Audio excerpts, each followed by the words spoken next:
tarde, eu sou o Joaquim e essa é a apresentação do meu trabalho de aprendizado de máquina, o trabalho 2. Começando, primeiro eu importo algumas bibliotecas e faço a definição de uma função aqui que eu vou utilizar depois. A primeira questão, engenharia de features. Na primeira coisa que eu faço é fazer um setup dos dados, eu importo eles, faço a descrição. E aí vem a tarefa de criar as features. Para a criação de features, primeiro eu criei as variáveis ordinais baseado nas categorias de corte, cor, claridade. Eu fiz uma análise entre as variáveis geradas e o preço, para analisar o quanto elas impactam na variável foco. A gente pode ver que o impacto delas não é muito grande. A gente pode ver que a correlação de Spearman entre as variáveis de corte, cor e, e claridade não influenciam tanto no preço quanto aí a uma outra variável que tem nesse conjunto de dados, que é o karat, o quilat do diamante. A gente pode ver que o quilat realmente tem uma influência muito maior no preço do no preço do diamante do que as outras variáveis de corte, cor e claridade. Bom, outra variável que eu gerei foram as áreas do diamante. Os x, y, z representam largura, profundidade e altura do diamante. Aí a ideia que eu tive era gerar uma variável de área para cada uma dessas combinações de profundidade, de altura e largura do diamante. A gente pode ver a correlação entre eu gerei para mostrar o desempenho dessas variáveis. Eu fiz um gráfico de correlação entre a área, essas áreas que eu gerei, e o preço da variável. Nós podemos ver uma correlação positiva aqui com essa diagonal entre o preço e o valor da variável. A gente pode ver que realmente há uma correlação. Tem uma diagonal aqui sobre os pontos. Aqui agora para as três relações. Bom, depois disso eu fiz o processo padrão, foi realizar um pré-processamento. Separei as variáveis x, as variáveis em teste, treinamento, e depois eu apliquei o modelo. O modelo que eu escolhi utilizar foi o Gradient Boosting. Ele já é o modelo recomendado na tarefa e eu não vi problema em utilizar ele. Nos resultados, eu gerei essas tabelas aqui. Elas mostram uma qualidade boa no resultado. E aqui, ó, podemos ver o RMSE e o erro médio ao quadrado e o score dele. Esse é o modelo normal, sem o gradient boosting padrão. Agora o gradient boosting com as novas variáveis geradas. Nós podemos ver que houve um aumento no R2 score e uma diminuição do RMSE. Então significa que a utilização dessas variáveis novas realmente teve um impacto na qualidade da predição. Aqui a gente pode ver que está mais uniforme o gráfico e os valores de RMSE e o R2 score foram melhores quando utilizando as variáveis geradas. Aqui na conclusão eu estou falando justamente isso, que realmente houve uma diminuição do RMSE e um aumento do R ao quadrado score. Bom, para a segunda questão foi a de classificação ordinal multiclasses. Primeiro eu importo o conjunto de dados e depois eu faço a separação nas categorias que o professor informou. Aqui nesse script eu faço a categorização da variável alvo para cada um dos conjuntos de treinamento, validade e teste. Após convertê-las para essas categorias, eu faço a conversão ordinal delas, porque há uma relação de ordinalidade. também fiz uma análise e podemos ver que os dados estão severamente desbalanceados. Inclusive, no treino e na validação não existem registros de chuva extrema.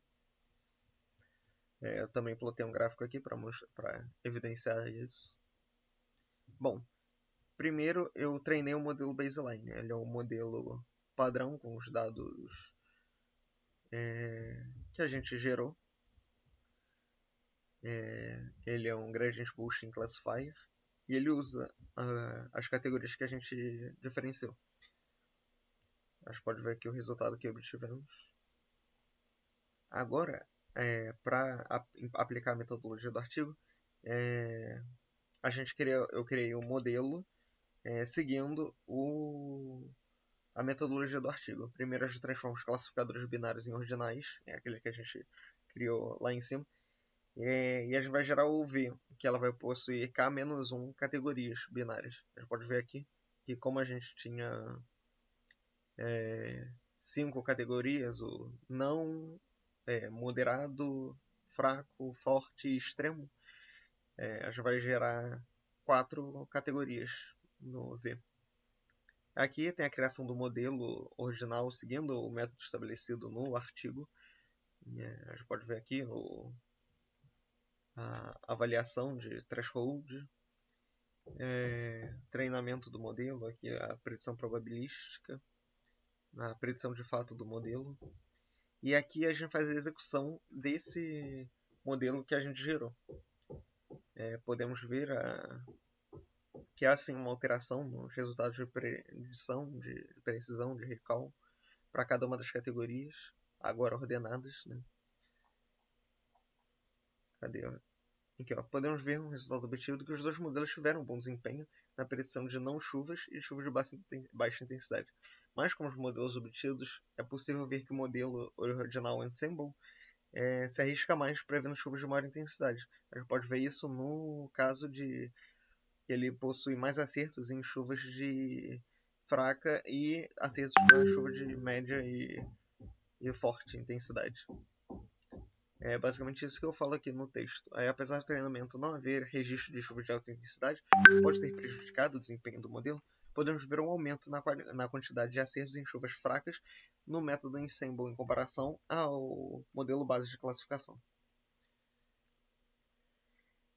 Para a terceira questão, em redução de dimensionalidade, primeiro eu faço a importação dos dados, são os mesmos dados da questão 2. O primeiro passo é aplicar uma normalização nos diferentes conjuntos de dados. Como eu primeiro separei os dados e depois eu aplico a normalização, não tem o risco de ocorrer uma influência nos dados, eu vazar dados de um conjunto de dados para o outro. Bom, depois disso eu faço a conversão, igual eu fiz na questão 2, eu converto a variável alvo em categorias, não chuva, fraca, moderada, forte e extrema. Para escolher o melhor K para o PCA, eu escrevi esse script aqui, onde, de acordo com a quantidade de features no treinamento, eu vou passando por cada uma delas e eu vejo qual combinação de features, qual a quantidade de features que é melhor para o PCA especificamente. Aí depois do processo eu cheguei em o K igual a 15. Então treinei o modelo. Eu treinei o modelo primeiro de baseline, de um Gradient Boosting Classifier, e a gente tem aqui os resultados. Ele acerta praticamente todas de não chuva, que como é um modelo muito desbalanceado, era algo de se esperar. Mas ele tem algum acerto na variável de fraco e aqui de moderado, de média chuva. A gente pode ver aqui na matriz de confusão os acertos do modelo. E depois do baseline, eu fiz a aplicação do modelo com PCA. Agora que a gente já pegou que o melhor K seria 15, o número de componentes seria 15, eu aplico o Gradient Boost usando a transformação de PCA nos dados de treinamento e de teste. Após isso, a gente pode ver que houve uma queda no resultado do da predição do modelo para chuvas de moderado e de chuva fraca. Aqui embaixo eu faço uma comparação dos dois modelos e a gente pode ver que houve uma queda na precisão de chuvas fracas e moderadas, além de uma queda na precisão de não chuva no modelo. Isso ocorre provavelmente porque, após aplicar o PCA, alguma informação importante foi perdida. Isso é algo que pode acontecer quando aplica o PCA. Ele é muito interessante para quando o modelo possui muitas dimensões, mas a redução de dimensões ela pode servir para reduzir redundâncias no conjunto de dados, aliviar o custo computacional e até diminuir ruídos no conjunto de dados.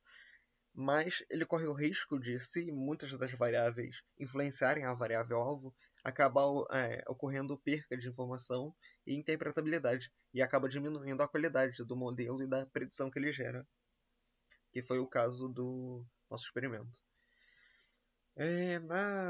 Na questão 4, é predição conforme. Primeiro eu faço o setup dos dados, como eu fiz anteriormente. Eu importo conjunto de dados, separo, faço a conversão das variáveis de corte, cor e claridade para categóricas, e depois dessas categóricas eu transformo elas em ordinais. Depois eu separo o modelo em treinamento, teste e validação, que vai ser necessário para esse experimento. Validação não, é calibração. O XCal é o conjunto para calibração. Primeiro eu criei um modelo base de gradient boosting, a gente pode ver aqui a aplicação padrão do modelo. Depois a gente vai fazer o processo de predição conforme. Primeiro treinar o conjunto de calibração. Eu faço aqui, eu crio um modelo, calculo os erros dele e separo esse aqui hatch com os erros. Eu crio com eles os intervalos conformes. Aqui podemos ver que tem o lower e o upper dos intervalos. E agora eu calculo a cobertura empírica e a largura média do modelo. Podemos ver que a largura média foi 19.401.00007 e a cobertura empírica foi 1. Abaixo eu vou comentar um pouco sobre esses resultados.